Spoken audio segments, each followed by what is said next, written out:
চাইতে আসবো না বা গলায় জুতার মালা পরবো, এরকম কিন্তু ওয়াদা কিন্তু করেছি, করিনি?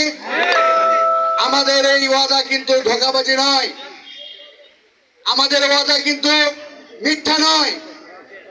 আমি তো চেয়ারম্যান আছি, বারবার আপনাদেরকে বুঝিয়েছি যে আমি তো চেয়ারম্যান আছি, আর 2.5 বছর আমাদের সময় আছে সামনে। আরেকটি চেয়ারম্যানকে যদি আমরা পাই হাতে উপরে, তাহলে অনেক কিছু আমরা বেশি আমাদের ইউনিয়নের জন্য আমরা পাবো। তাতে আমাদের সাধারণ জনগণের ভাগ্যের উন্নয়ন ঘটবে, এলাকার যে উন্নয়ন, এই উন্নয়নের মানে আরো উন্নতি ঘটবে। আমরা ভাট্রা ইউনিয়নকে জননেত্রী শেখ হাসিনার যে স্মার্ট বাংলাদেশ গড়ছেন তার অংশ হিসাবে ভাট্রা ইউনিয়নকে আমরা স্মার্ট ভাট্রা ইউনিয়ন হিসেবে গড়ে তুলতে চাই। এটাই